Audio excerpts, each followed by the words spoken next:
W przyszłości mówiłam, że nie możesz być lekarzem, nie możesz być prawnikiem, bo jak możesz pomagać ludziom, jak nie słyszysz? Ale teraz są takie właśnie statystyki, że coraz więcej osób głuchych, słabosłyszących są prawnikami, są lekarzami.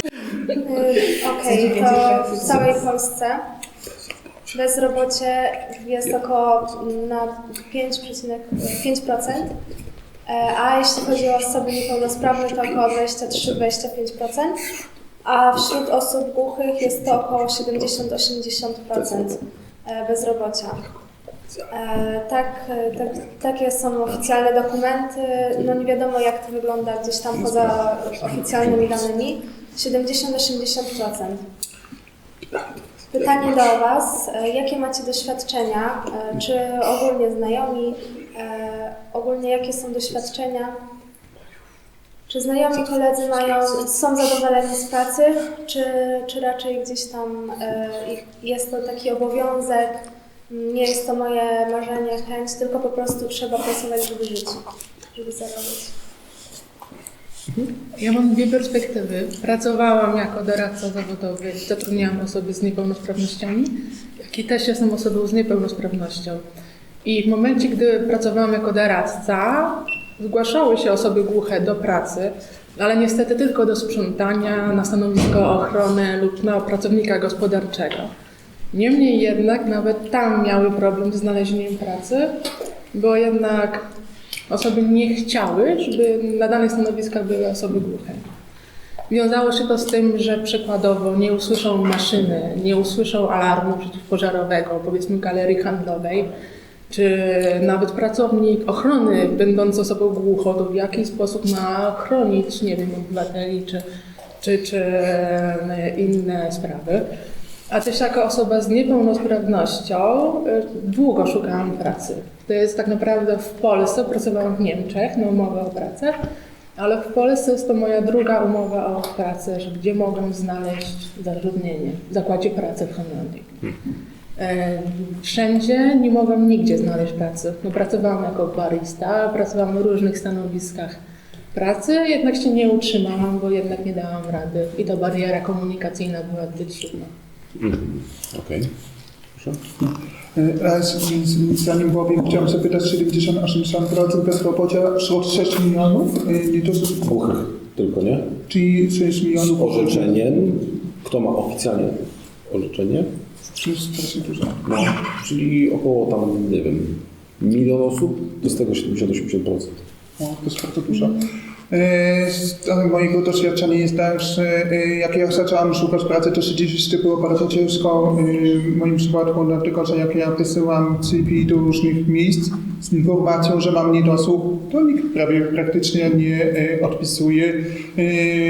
Bo być może oni nie mają doświadczenia z osobami niedosłyszącymi i tak dalej. Natomiast jak z CV skreśliłam to zdanie, że jestem osobą niedosłyszącą, to po prostu normalnie CV, to parę osób zaczęli do mnie się odzywać i zapraszają na rekrutację i dopiero podczas rozmowy się dowiadują, że ja mam niedosłuch i są bardzo zdziwieni, że można normalnie ze mną rozmawiać i tak dalej.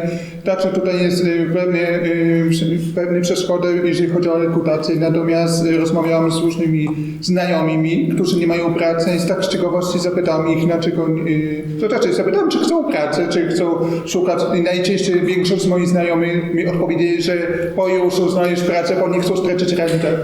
No. Więc to jest takie absurdalne trochę, że albo praca, albo renta, bo oni nie chcą stracić renty i to jest takie głupota, bo coś tam jakaś wysokość pensji, żeby nie stracić rentę, a tutaj pracodawcy nie zawsze słuchają i zawsze przekraczają, powoduje to, że stracą rentę i boją się stracić rentę, a renta jest dla nich potrzebna po to, żeby gdyby stracili pracę, to by renta wróciła, a czasem się zdarza, że jak stracą pracę, rentę też stracą, bo to jest takie chore, przepraszam, chciałem powiedzieć, że to jest chory system, ale tak chciałem tutaj w Polsce, także. No, taka jedna koleżanka mówiła mi, że wysłała CV, no i zaprosili na takie osobiste spotkanie na żywo i tutaj była odpowiedź, okej, pani nie słyszy, no to nie możemy przyjąć pani do pracy. A ta dziewczyna dobrze czytała, była głucha, ale ogólnie dobrze czytała, dobrze pisała, nie miała z tym problemu. No ale bardzo nam przykro, przepraszam, nie możemy, bo pani nie słyszy, bo na przykład nie można odbierać telefonu i no nie możemy przyjąć do pracy. No i wtedy głusi czują się dyskryminowani. No, jasne, proszę. Też ja dawniej nie miałem pracy, pracowałem w firmie, rozmawiałam, jakie są warunki dla głuchych, dla osób z niepełnosprawnością. Mówił, że 7 godzin pracy, też weekendy nie dociekałem, gdzieś tam były wyjaśnione tematy. Podpisałam umowę o pracę, potem przyszedłem do pracy i okazało się, że 12 godzin i sobota i niedziela. I powiedziałem, że jak to? Wcześniej rozmawialiśmy i było coś innego. No tutaj gdzieś tam jest takie oszustwo. Też moje doświadczenie ogólnie, oczywiście mam znajomych, ale nieważne. W okresie moim od początku, kiedy zaczęłam, najpierw musiałam osoby z niepełnosprawnością zapraszałam. Brałam udział w projekcie aktywacja osób niepełnosprawnych. I właśnie szukaliśmy pracy i dużo osób się zapisywało tutaj gdzieś tam CV, nie dawali takich informacji i wtedy naprawdę jak się spotykamy, okazuje się, że jestem głuchy, no to wtedy jest taka zmiana. Nic nie wysyła się. Jeżeli właśnie daję tę informację, że jestem głuchy, no to nie mam świadomości, a jeżeli nie ma tej informacji, to jest. Brakuje, nie wiem z czego to wynika, czy z braku świadomości, wiedzy. Bardzo często właśnie spotykałam się z takim problemem, że osoby nie tylko niesłyszące, słabo słyszące czy głuche, ale też z różnymi niepełnosprawnościami, bardzo często właśnie obawiały się poinformować na etapie wysyłania CV, że mają uszkodzenie słuchu, powiedzmy. I dopiero w czasie rozmowy rekrutacyjnej się ukazywało, albo jeszcze potem, czyli w czasie pracy, kiedy mieli jakby zderzenie z rzeczywistością, że nie rozumieli komunikatów, że na przykład nie rozumieli, jak odbierali połączenia telefoniczne i coś takiego. I bardzo często właśnie taki pracodawca mimo wszystko był troszkę taki jakby rozczarowany tym, że nie został poinformowany wcześniej. Przynajmniej tak ja słyszałam. Ale właśnie była też druga strona medalu takiego, że pracodawca specjalnie przyjmował na okres próbny osobę z uszkodzeniem słuchu, żeby po 3 miesiącach po prostu powiedzieć dziękujemy, ale... I na przykład mam taką znajomą, która bardzo bogate CV ma. Bardzo bogate CV pod względem staży. Mnóstwo staży 3-miesięcznych. I żaden pracodawca nie chce jej przyjąć z tego względu, że tak bardzo słabo... Jeśli pisze, to jest piękna polszczyzna, ale ludzie jej nie rozumieją, bo ma troszeczkę problemy z artykulacją. Też ze względu jakby na niepełnosprawność, ze względu na przeszłości paraliż twarzy też. I ona jest bardzo rozczarowana, bo ani w swoim zawodzie nie mogła znaleźć pracy, ani pracy jakiejkolwiek, która pozwalałaby jej godnie przeżyć do pierwszego.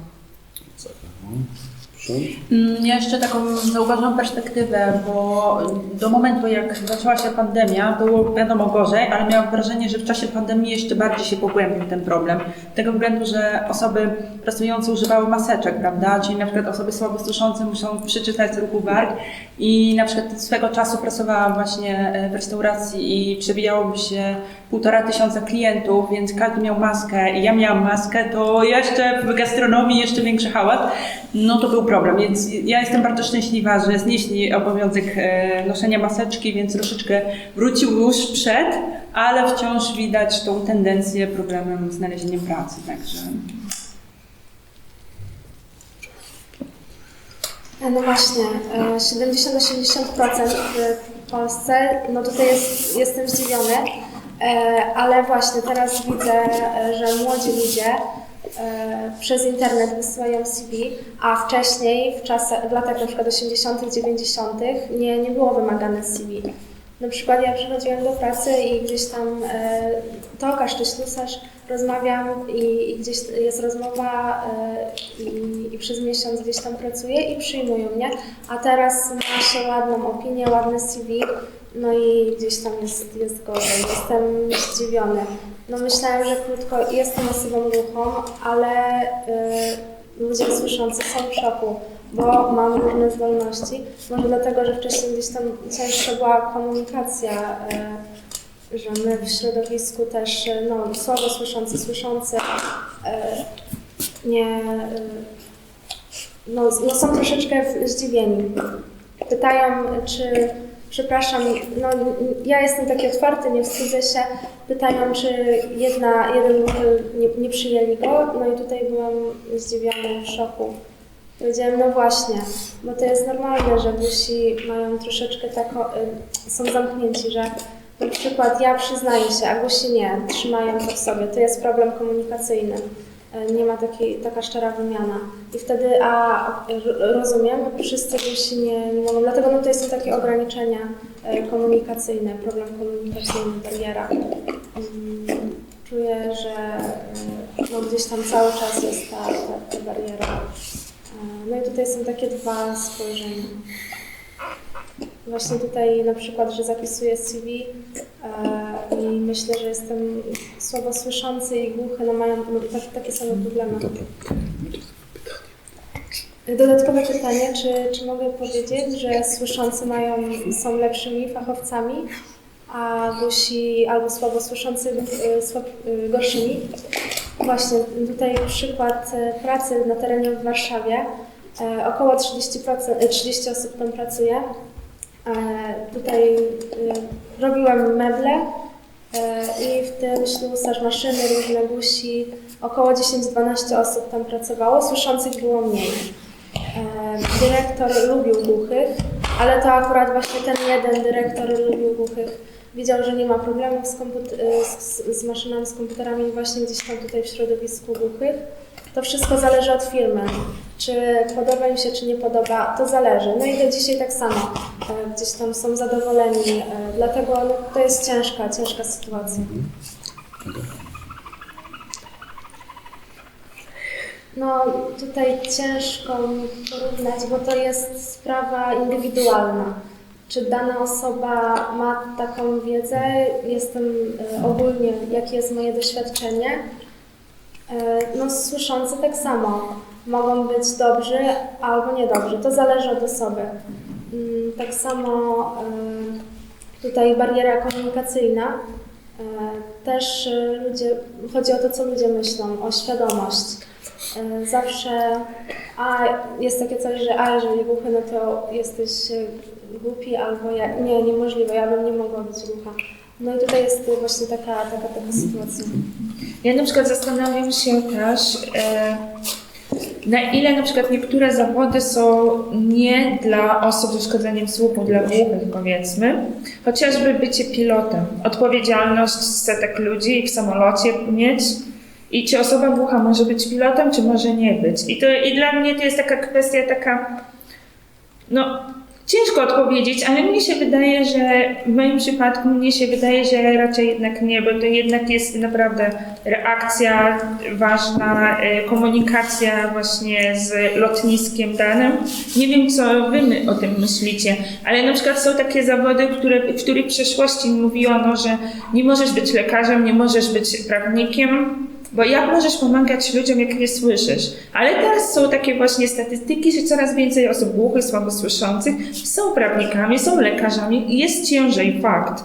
I problemem jest to nie, że osoby z niepełnosprawnościami mają pewne limity ograniczenia, ale problemem jest to, że społeczeństwo nam narzuciło te limity. Nie dopuszcza właśnie tego. Tak, dokładnie. I właśnie tym problemem jest to, że tak naprawdę my funkcjonujemy w takim świecie trochę modelu takiego medycznego, że nas próbują wyrehabilitować, wyleczyć, ale nie myślą w drugą stronę, żeby dostosować środowisko do naszych potrzeb. I na przykład jest dwie sytuacje, zagraniczna i polska. Mam przyjaciółkę, która pracuje w Kanadzie jako pielęgniarka. I ona się spełnia w tym zawodzie. ma dostosowane w ogóle warunki do tego, by być pielęgniarką, specjalny stetoskop chociażby. Wiadomo, troszeczkę trudno jest pod względem właśnie tej komunikacji, bo jest głośno, trzeba reagować i tak dalej. Ale udało się jej, jest pielęgniarką. Druga sytuacja z Polski. Mam znajomą, która podjęła studia pielęgniarskie.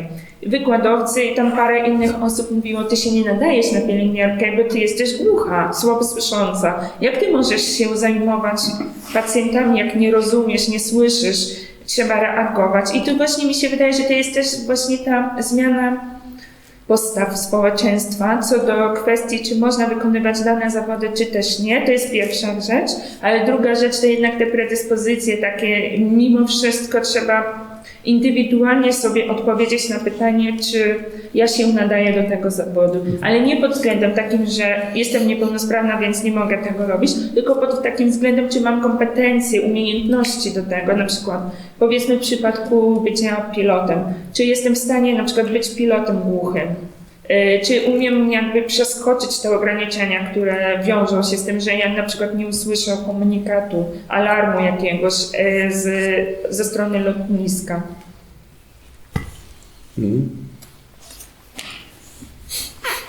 Właśnie jedna sprawa, praca, jest osoba słysząca, jest na przykład cztery słyszące osoby.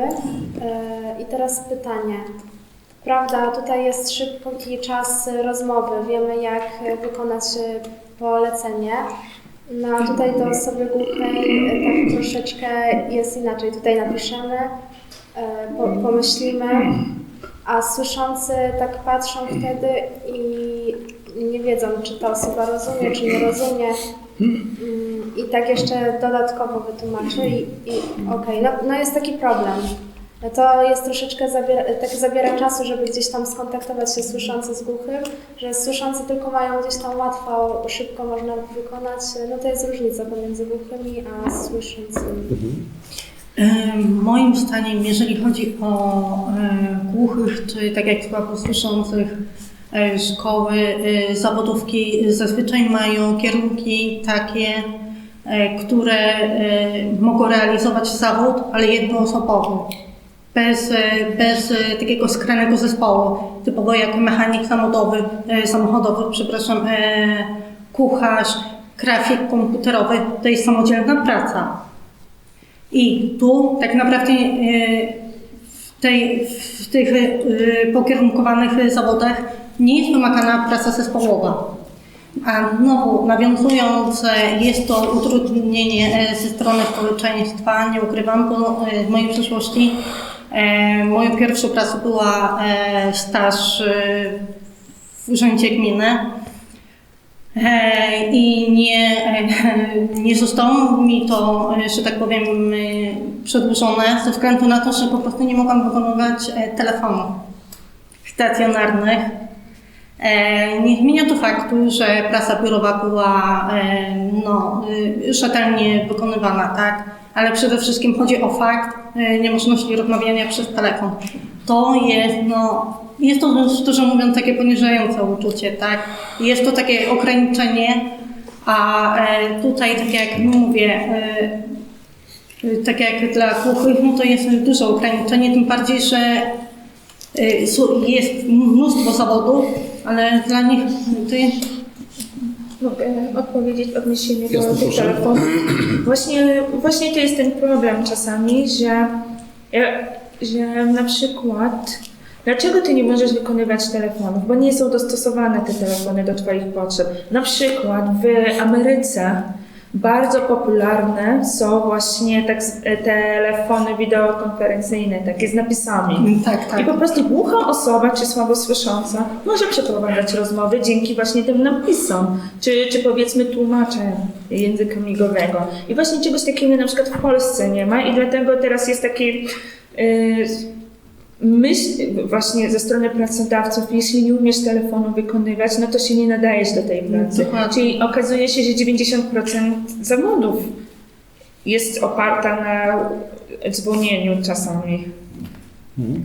No to jeszcze dodam takie elementy.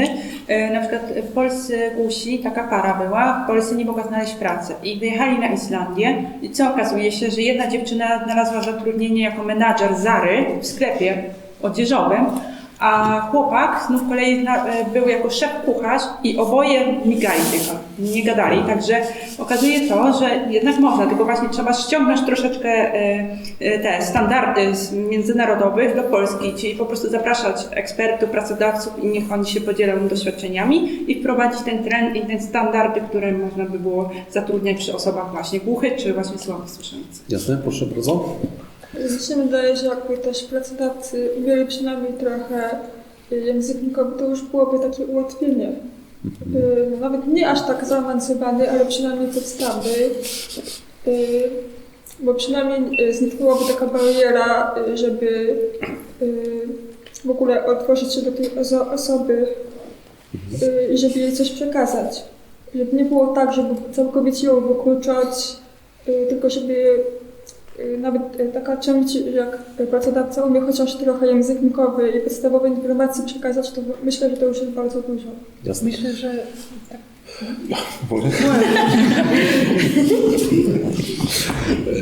Tak. Wasze doświadczenia pokazują, że zawsze właśnie nie ma takiego empatii, jest mało świadomości, właśnie zrozumienia o właśnie zdolnościach, o fachowcach. A pytanie, jak to zmienić? Czy tutaj wymagamy od szefostwa, czy to ja powinienem zacząć zmienić? Kiedyś byłam właśnie pani Kopiec. Pani Kowacz z Ministerstwa Zdrowia? Nie przyjmowała właśnie tutaj głusi, byli podirytowani w sprawie prawa jazdy. Już gdzieś tam egzamin na prawo jazdy był zabrany, gdzieś tam to była taka dyskryminacja. Ja czułam, że mam prawo jazdy przez 30 lat, no i bez problemu gdzieś tam to było. I to zostało... I teraz chcieli mi to zabrać? Tak. To była okropna sytuacja i czułam, że to jest taka wielka dyskryminacja. Były podpisywane petycje, no i pani Kopacz rzeczywiście skończyła ten temat. No, że też nie mogą się prowadzić tirów, nie mogą prowadzić samochodów. O matko! Nie wiem, ktoś tam, pewna osoba głucha też zdobyła te prawa jazdy na tir. W Holandii mnóstwo głuchych pracuje jako kierowcy samochodów ciężarowych. A tu w Polsce była taka bariera. Jednemu głuchemu się udało, a teraz coraz więcej głuchych pracuje jako kierowcy na tirach. Za 20 osób już chyba pracuje na tym stanowisku.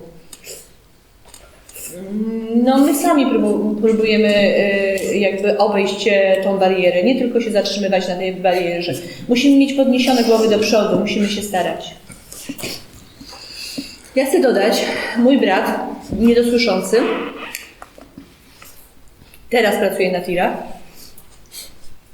a wcześniej było naprawdę bardzo ciężko. Prawo jazdy C+, nie pamiętam, C+,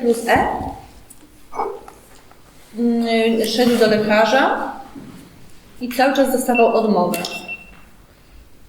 A czterech lekarzy odmawiało mu pozwolenia na pracę, akceptacji, żeby pracował, umiał rozmawiać, a tak naprawdę on jest prawie jak słyszący. Jak to było możliwe? Ja mogę powiedzieć, że on jest taki jak no może 30 decybeli ma niedosłuch, więc generalnie rzecz biorąc właśnie zastanawiam się, bariery, a lekarze nie dopuszczają takich osób do pracy jako kierowcy, ale on normalnie przecież słyszy. Czy osoby niepełnosprawne powinny znać własne prawa pracy i inne? Tak. Dobra. Jeżeli na przykład w CV dopiszemy, tak jak Bartek mówił, że jestem niedosłyszący czy głuchy, wiadomo z góry, że to CV nie zostanie zaakceptowane. A jak to ominąć? Mam super CV i dopisuję tą informację. Jak to zrobić? Na przykład, że jestem osobą słabo słyszącą, ale podkreślę w CV, że mam bardzo dobre kompetencje. Chociażby rozmawiam przez system FM. Bluetootha, przepraszam. Rozmawiam przez Bluetootha.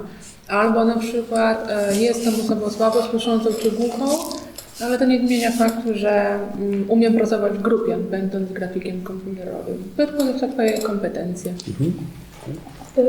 Mi się wydaje, może się mylę, ale że jak się napisze w CV, że jest się osobą słabo słyszącą czy głuchą, to myślę, że pracodawca może się wystraszyć, że sobie z taką osobą nie poradzi. Myślę, że dopiero po spotkaniu 4 oczy lepiej jest wtedy o tym powiedzieć otwarcie. Jak zrobić przed? Jak zrobić przed spotkaniem? Jak przekonać? Jak napisać? Co zrobić? Znaczy, ja bym sugerowała, żeby to, czego nie mamy, obrócić w korzyści.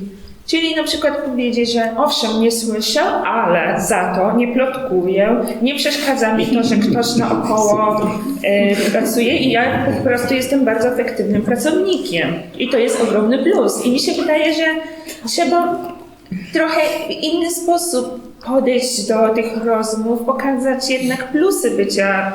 Dobra, wiadomo, my mamy gorzej i tak dalej, ale mimo wszystko mi się wydaje, że wszyscy potrafimy znaleźć jakieś plusy bycia osobą słyszącą, chociażby, nie wiem, ja na przykład dzięki temu, że nie słyszę, to umiem czytać z ust i czasami to może być pomocne także w pracy, czemu nie? Ja na przykład miałam taką sytuację, jak pracowałam za granicą, że rozmawiałam z inną osobą i odległość między nami była kilkanaście metrów i zamiast chodzić od jednej do drugiej osoby, to ja po prostu sobie odczytywałam to, co druga osoba mi wysyłała sygnały poprzez mówienie i ja po prostu swoim kolegom mówiłam, że oni powiedzieli, że my musimy zrobić to, zamiast tak chodzić w te i we w te. Także trzeba szukać pozytywów bycia osobą z niepełnosprawnością słuchu.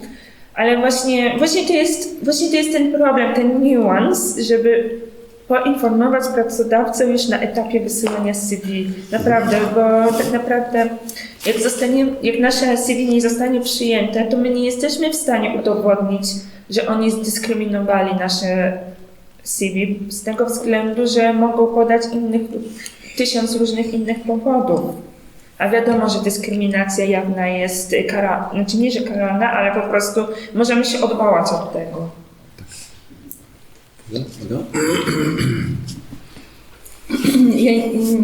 Ja niedawno założyłam firmę. Później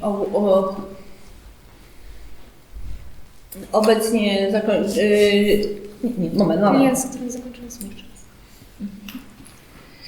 Niedawno założyłam firmę skupioną na tłumaczeniach, na lektoratach języka migowego.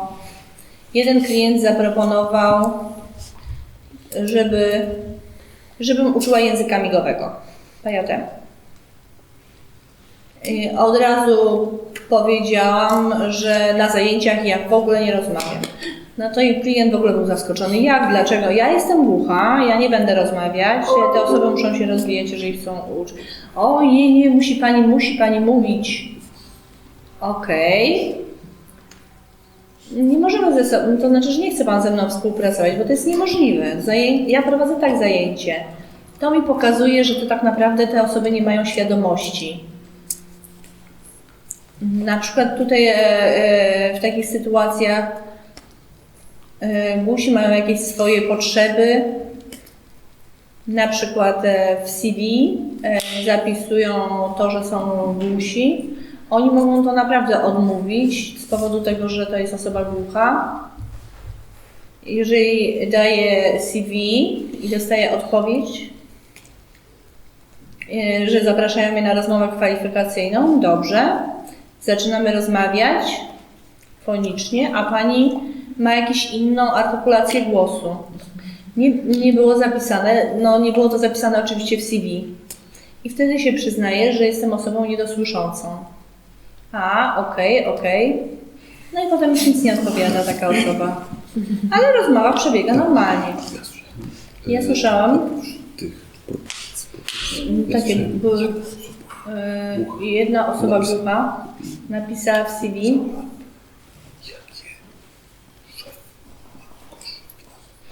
napisała o tym, jakie ma korzyści finansowe szef, zatrudniając osobę głuchą. Każdy szef liczy każdą złotówkę. Dlatego wy głusi powinniście wiedzieć, że jeżeli napisujemy w CV, jeżeli mnie zatrudnicie, macie 8 000 PFRON-u dofinansowania. Druga, za miesiąc pracy dostają Państwo 1200 zł. No szef czytając takie CV, no to wiadomo, że taki jest atut osoby głuchej. Tylko, Tak, właśnie było. tylko, że jest jeden problem, bo ja rozmawiam z różnymi osobami. Oczywiście wspomnieli o tym, że jest możliwość, żeby dostać dofinansowanie z PFRON-u, jeżeli są zatrudnieni, ale z kolei pracodawcy się trochę przestraszyli, dlatego że jak się dowiedzieli, że są niepełnosprawni, że mają orzeczenie, to automatycznie muszą zatrudnić na 7 godzin, a czasem potrzebują na 8 godzin. Więc tutaj jest trochę, są i plusy i minusy, bo na przykład w sklepie, taki sklep spożywczy, to oni mają najczęściej 2 zmiany 8 godzin i 8 godzin. A jeżeli ma zatrudnić kogoś niepełnosprawny, to wtedy druga osoba, która jest pełnosprawna, jest zmuszona, żeby pracować na 9 godzin. Bo ten niepełnosprawny nie może przedłużyć sobie czas, bo tam jakieś przepisy tak mówią. Dokładnie tak. Ale jeżeli osoba... Dokładnie nie pamiętam. Jeżeli osoba niepełnosprawna zgodzi się, to może pracować 8 godzin. Lekarz musi wyrazić też zgodę. Tak, pamiętam. Też w ochronie pracowałem. Kiedyś pracowałam 8 godzin, potem 7, potem zaproponowali mi dodatkową godzinę 8 godzin. No i ludzie nie chcieli żeby dostawać mniejsze wynagrodzenie niż za 8 godzin. No trudna była komunikacja z szefem tych osób głuchych, po czym było dużo pracy, dużo osób głuchych.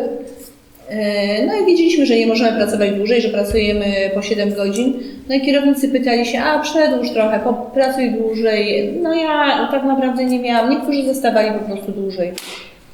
Ale to była oddzielna umowa zlecenie. No 7-godzinny był etat, a to była oddzielna umowa zlecenie.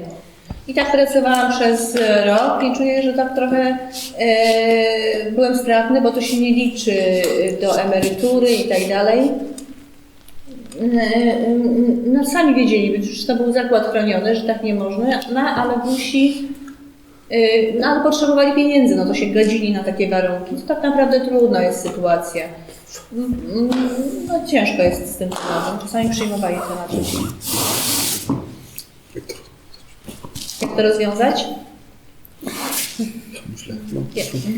Ja myślę, że poprzez jakieś kampanie, które realizujecie jako wy Forum Głuchych, to będzie jeden krok milowy, natomiast jeszcze raz uświadamianie, bo ja już w różnych miejscach pracowałam i bardzo mało osób wie. Wciąż, mimo że trafiamy szkoleniami, jakieś webinary, mamy jakieś organizacje, to wciąż trzeba chyba wziąć zakup do łyba pracodawcy, czy właśnie do pracownika, no to trzeba faktycznie zrobić z tego burzę mózgu i wymyślić. Właśnie, myślę, że warto, żeby się wkręcić właśnie takie środowisko zwykłych pracodawców, natomiast nie robić tego typu akcji tylko w swoim środowisku.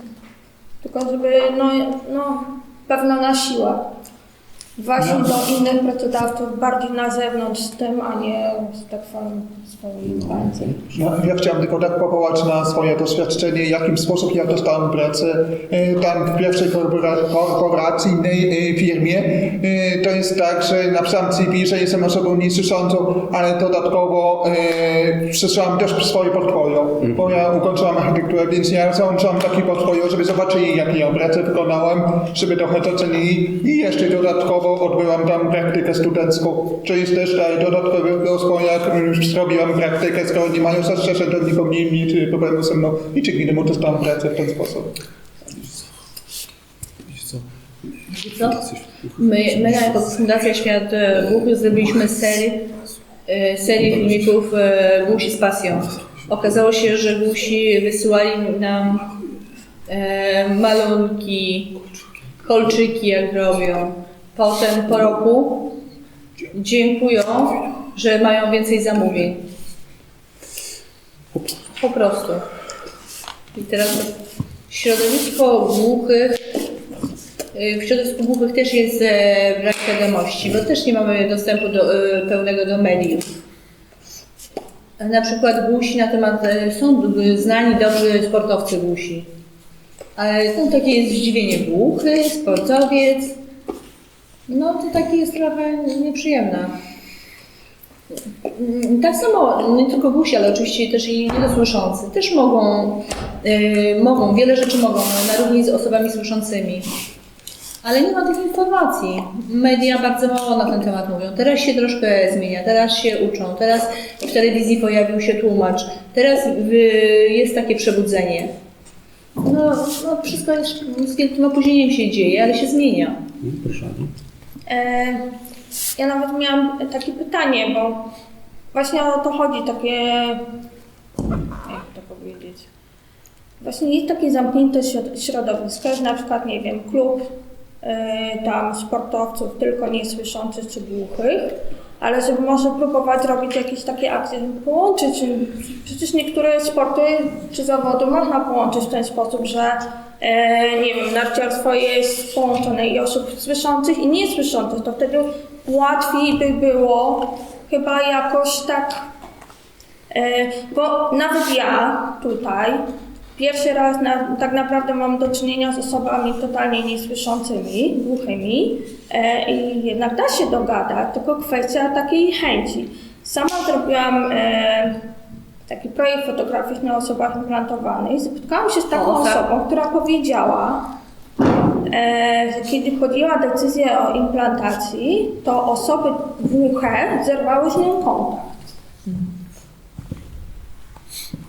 To tak właśnie wydaje mi się, że więcej takiej może chęci z każdej ze stron, żeby wymieszać trochę, spróbować zmieszać te środowiska. No właśnie, implant, właśnie. Ja akurat, jak się urodził mój syn, on był z głębokim niedosłuchem. Moja teściowa namawiała nas na implant. Ja z pokolenia na pokolenie jestem głuchy, nie czuję, że tych barier, to jest dla mnie normalne.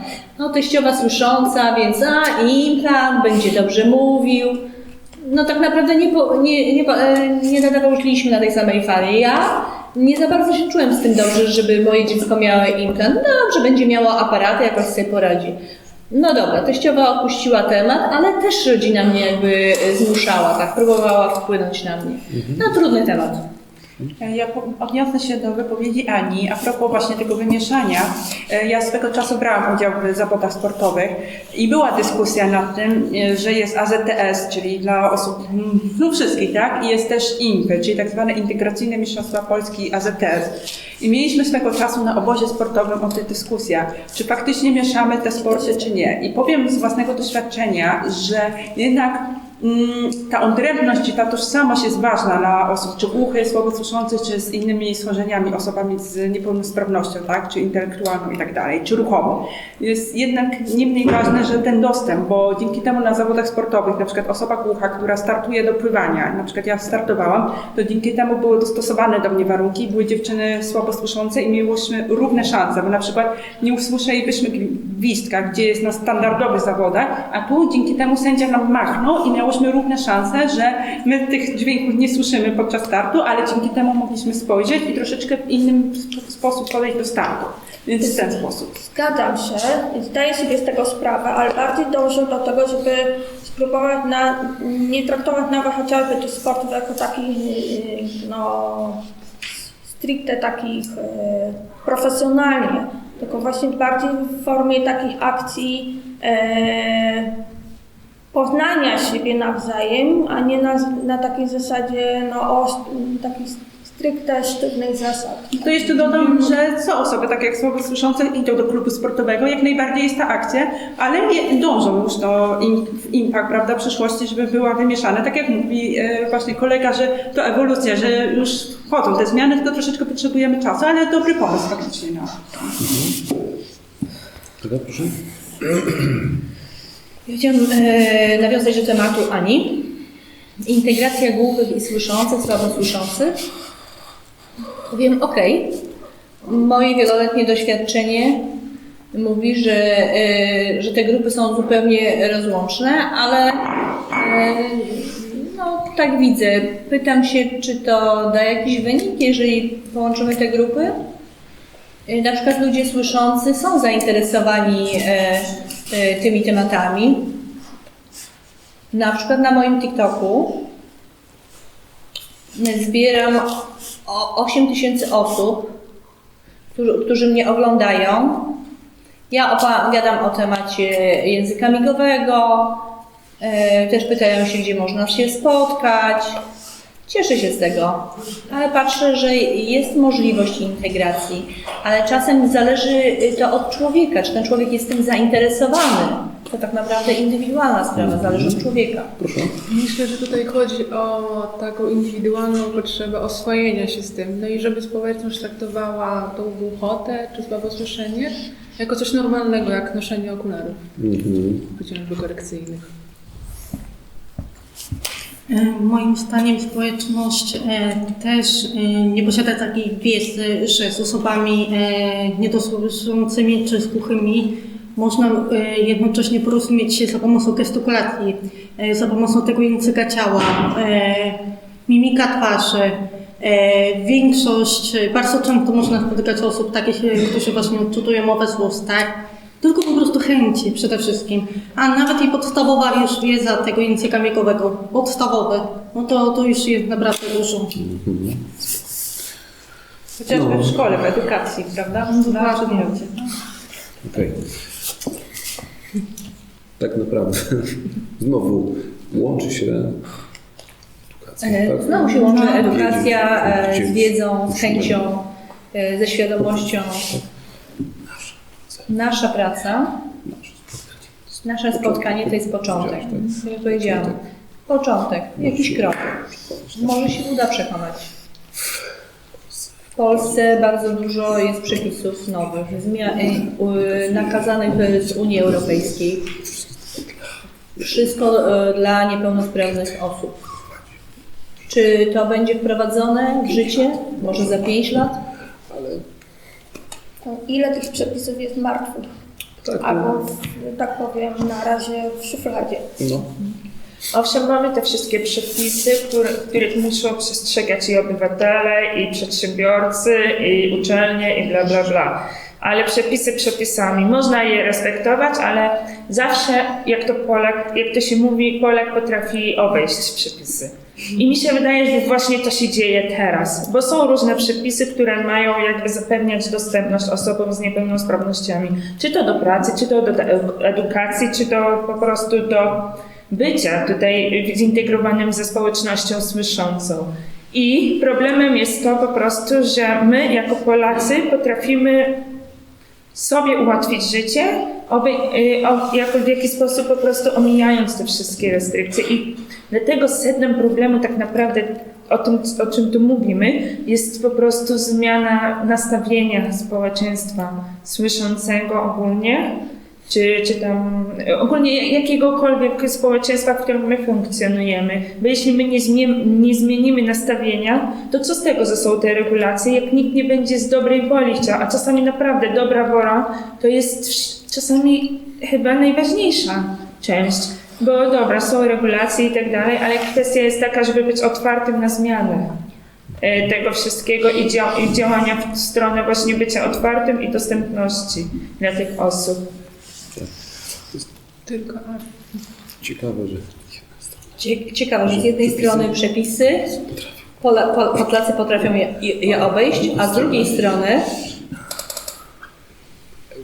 że w Europie Polacy mają największe serce, najbardziej są chętni do współpracy, do pomocy. Dlaczego? Dlaczego się to rozjeżdża? Ciekawe bardzo. Ja myślę, że tu jest też jeszcze brak świadomości pewnych przepisów, które nam przysługują, nie? To też jest ważne. Dlaczego się rozjeżdża, tak myślę na Twoje pytanie, to myślę, że to kwestia kultury, do której będziemy jutro rozwijać. Mentalność polska wchodzi. Myślę, że ogólnie potrzebna jest po prostu świadomość, żeby uświadomić jak najwięcej ludzi słyszących żeby jak najwięcej o tym mówić i jakby pokazywać jakieś pozytywne strony i takie, żeby zmieniali nastawienie też, że po prostu kontakt, żeby nie bali się kontaktu też z osobami słabosłyszącymi, niesłyszącymi, żeby czuli się właśnie przy nich swobodnie. Trzeba o tym jak najwięcej mówić po prostu. Bo jak nie słyszę, to nie znaczy, że gryzę albo zarażam chociażby. Ja jeszcze chciałabym dodać, że po prostu widzę, że takie przekonanie wśród ludzi, że osoba niepełnosprawna to bardziej straty będzie przynosić w firmie. A jak kogoś zatrudniamy, no to bardziej liczymy na to, że będą większe obroty, większe zyski w firmie. I no to po prostu ludzie nie mają świadomości, że mamy bardzo duży atut, że znamy potrzeby osób niepełnosprawnych. W tym jesteśmy ekspertami. Od małego wychowujemy się w środowisku osób z niepełnosprawnością i znamy ich potrzeby. Potrafimy dostosować komunikat marketingu, żeby właśnie następni klienci przychodzili, no bo osoby z niepełnosprawnością też są potencjalnymi klientami. Super, pięknie. Super, pięknie. Wszystko pięknie, idealnie brzmi. Pięknie to podsumowałaś. Osób niepełnosprawnych będzie więcej, nie mniej. Osób starszych też będzie więcej, nie mniej. Społeczeństwo nie chce przyjąć niektórych informacji. Niepełnosprawni są jakby odkładani na bok, starsi są odkładani na bok, ale wszyscy dojdą do tego celu. Teraz się irytujemy, ponarzekamy, a potem za 5 lat, za 10 lat my będziemy decydować o sytuacji pracy w Polsce. Też w Sejmie był temat o dostępności też dla osób głuchych, a teraz co? Co dalej? Jakie są dalsze? Piękne są przemówienia, a realizacji nie ma. Na koniec. Na koniec słowo. Chciałaś? Chciałaś? Już nie pamiętam, sekundę. Działajmy. Ja zapomniałam. Ja mogę? Też chciałam opowiedzieć o mojej mamie, która też jest osobą głuchą. W tym roku jej firma została zamknięta. Tak, mama jest szwaczką. Mama szukała pracy, chciała znaleźć pracę, taką samą jak też jako szwaczka. Bardzo kocha szyć ubrania. Szukała i nie mogła znaleźć. Tylko dali ofertę jako stażystka. Nie wiem, czy z powodu tego, że jest głucha, no przecież ona ma ogromne doświadczenie. No.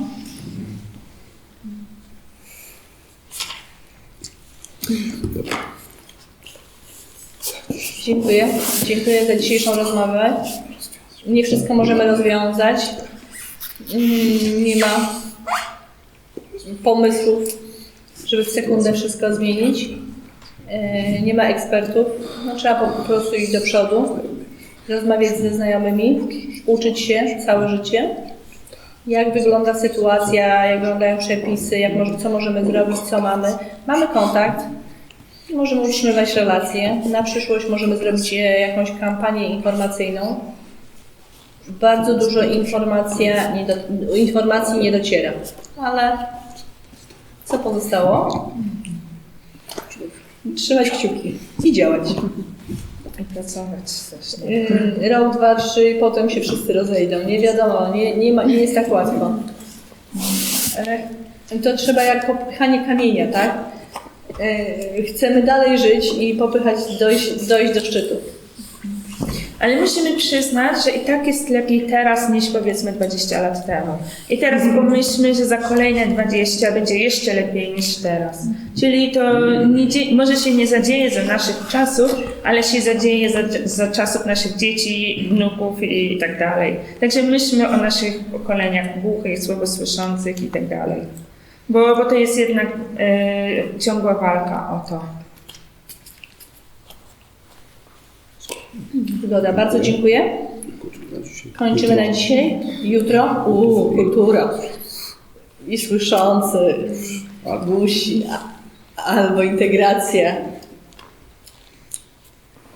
Kontra. Albo ludzie serduszne. Dzięki za dziś. Ściemnie.